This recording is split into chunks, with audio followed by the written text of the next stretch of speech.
नमस्कार, मैं प्रशांत सिंह नेगी, अध्यक्ष उपमंडलीय विधिक सेवा समिति अर्की। आप सभी का जिला विधिक सेवा प्राधिकरण सोलन के इस यूट्यूब चैनल पर स्वागत करता हूं। कोरोना काल में आप सभी तक इस चैनल के माध्यम से विभिन्न कानूनों से संबंधित जानकारियां पहुंचाई जा रही हैं। इसी श्रृंखला को आज आगे बढ़ाते हुए मैं आपको सार्वजनिक संपत्ति, पब्लिक प्रॉपर्टी को किसी भी प्रकार की क्षति से बचाने के लिए हमारे देश में जो कानून है उसके बारे में जानकारी दूंगा। सार्वजनिक संपत्ति को किसी भी प्रकार की क्षति से बचाने के लिए हमारे देश में सार्वजनिक संपत्ति क्षति निवारण अधिनियम 1984 है, जिसे इंग्लिश में prevention of damage to public property act 1984 कहा जाता है। ये अधिनियम जम्मू एवं कश्मीर यूनियन टेरिटरी के अलावा हमारे पूरे देश में लागू होता है और दिनांक 28 जनवरी 1984 से ये अधिनियम पूरे देश में लागू हुआ है। इस अधिनियम का प्रमुख उद्देश्य सार्वजनिक संपत्ति को किसी भी प्रकार की क्षति से बचाना है। इस अधिनियम के तहत सार्वजनिक संपत्ति की परिभाषा भी बताई गई है। इस अधिनियम के सेक्शन 2 धारा 2 के तहत सार्वजनिक संपत्ति की परिभाषा इस प्रकार से है कि कोई भी ऐसी चल या अचल संपत्ति, मूवेबल और इमूवेबल प्रॉपर्टी, जो कि केंद्र सरकार, किसी राज्य सरकार, किसी लोकल अथॉरिटी जैसे पंचायत, नगर पालिका इत्यादि, किसी सरकारी संस्था, किसी सरकारी निगम, कॉरपोरेशन इत्यादि के स्वामित्व में हो या फिर उनके कब्जे में हो, तो ऐसी कोई भी संपत्ति है वो सार्वजनिक संपत्ति कहलाई जाती है। आसान शब्दों में यदि उदाहरण देकर समझाया जाए तो जैसे सड़कें और आम रास्ते, उसी तरह से सरकारी नल, हैंडपम्प्स, कोई पानी का सोर्स है, सरकारी भवन जैसे स्कूल, कॉलेजेस, यूनिवर्सिटीज़ की बिल्डिंग्स हो गई, यहाँ तक कि सरकारी दफ्तर, उनके भवन हो गए, कोर्ट कॉम्प्लेक्सेस हो गए, और इसके अलावा libraries, street lights, gardens, parks और बिजली व टेलीफोन के खंभे, बिजली व टेलीफोन की लाइंस। तो इस प्रकार की जितनी भी संपत्तियां हैं, ये सभी सार्वजनिक संपत्ति के कुछ उदाहरण हैं। इन सभी का निर्माण पब्लिक मनी से होता है, अर्थात हम सभी के पैसे से होता है। हम कई तरह के टैक्स सरकार को देते हैं, जैसे income tax, GST, house tax इत्यादि। इसके अलावा हम सरकार को लैंड रेवेन्यू भी देते हैं। तो इन्हीं पैसों से सरकार द्वारा सार्वजनिक संपत्ति का निर्माण किया जाता है। सार्वजनिक संपत्ति के मालिक सरकार एवं हम लोग ही हैं, और इसीलिए प्रत्येक नागरिक का ये दायित्व बनता है कि वो सार्वजनिक संपत्ति की रक्षा गैर सामाजिक एवं शरारती तत्वों से करे। अब आपको जानकारी दूंगा जो इस अधिनियम के तहत सज़ा के जो प्रावधान है। यदि कोई व्यक्ति सार्वजनिक संपत्ति को किसी भी प्रकार का नुकसान पहुंचाता है, तो इस अधिनियम के सेक्शन 3 धारा 3 के तहत उस व्यक्ति को 5 साल तक की सज़ा हो सकती है और उसे जुर्माना भी लगाया जा सकता है। यदि ऐसी सार्वजनिक संपत्ति को नुकसान पहुंचाया जाए, यदि कोई ऐसा भवन है जिसका उपयोग बिजली या पानी के वितरण के लिए किया जाता हो, या कोई तेल प्रतिष्ठान है, कोई कारखाना, फैक्ट्री इत्यादि है, कोई सीवेज प्लांट है, कोई खदान, खान, माइंस वगैरह हैं, या फिर कोई पब्लिक ट्रांसपोर्ट, लोक परिवहन का मीडियम है जैसे बसेस हैं, ट्रेन्स हैं, कोई दूर संचार के जो हमारे साधन है या उससे संबंधित कोई भवन इत्यादि हैं, यदि ऐसी सार्वजनिक संपत्तियों को नुकसान पहुंचाया जाता है, तो इस अधिनियम के तहत उस व्यक्ति को कम से कम 6 महीने की सज़ा होगी और अधिकतम 5 साल तक की सज़ा होगी और जुर्माना भी लगाया जाएगा। इसके अलावा यदि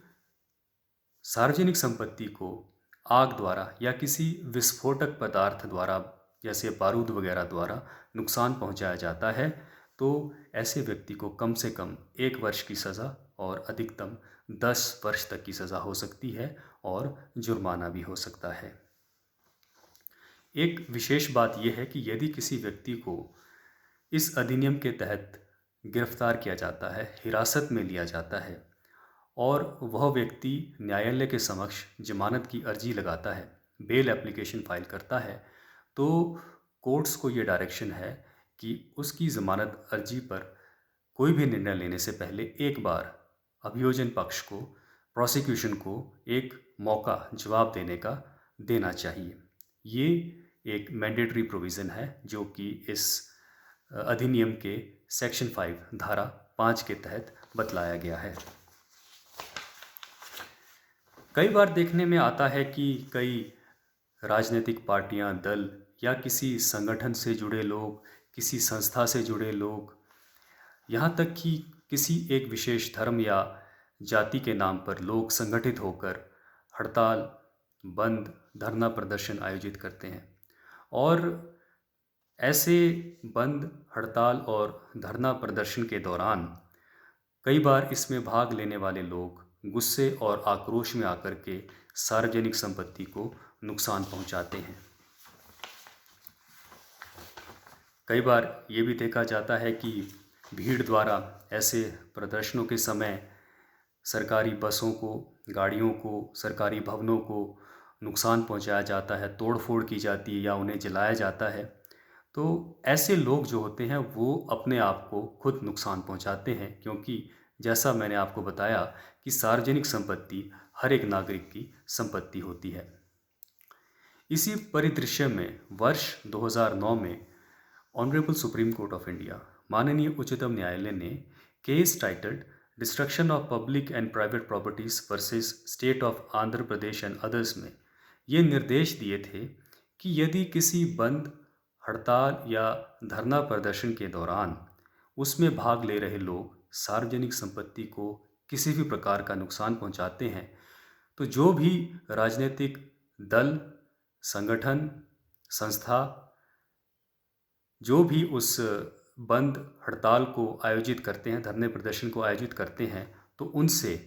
सरकारी संपत्ति को जो नुकसान हुआ है उसकी भरपाई की जाएगी। कुछ वर्ष पूर्व वर्ष 2017 में पंचकुला स्थित न्यायालय ने एक केस में गुरमीत राम रहीम को एक बलात्कार के केस में दोषी पाया था और सज़ा सुनाई थी। न्यायालय का फैसला आने के बाद जो गुरमीत राम रहीम के फॉलोअर्स थे, समर्थक थे और उनका जो डेरा सच्चा सौदा है उससे संबंधित लोगों ने पंचकुला शहर में और इसके अलावा पंजाब एवं हरियाणा, इन दोनों राज्यों के अलग अलग शहरों में सार्वजनिक संपत्ति को तथा यहाँ तक निजी संपत्ति को भी, लोगों की निजी संपत्ति को भी काफ़ी नुकसान पहुँचाया था। तो जो वर्ष 2009 में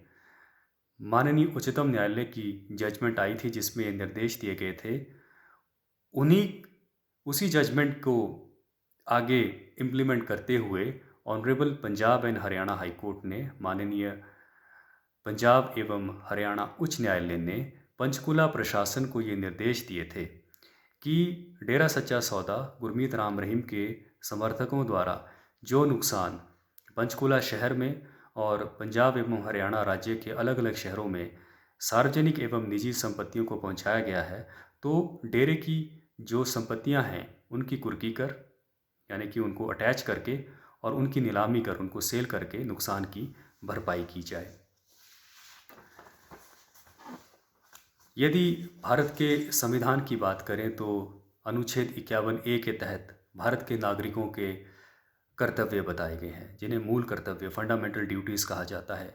और संविधान के अनुच्छेद 51A में ये बताया गया है कि भारत के नागरिकों का ये मूल कर्तव्य है कि सभी सार्वजनिक संपत्ति को बचाएं और इसे किसी भी प्रकार की क्षति ना पहुंचाएं। एक जिम्मेदार नागरिक होने के नाते हम सबका कर्तव्य है कि यदि कोई भी व्यक्ति सार्वजनिक संपत्ति को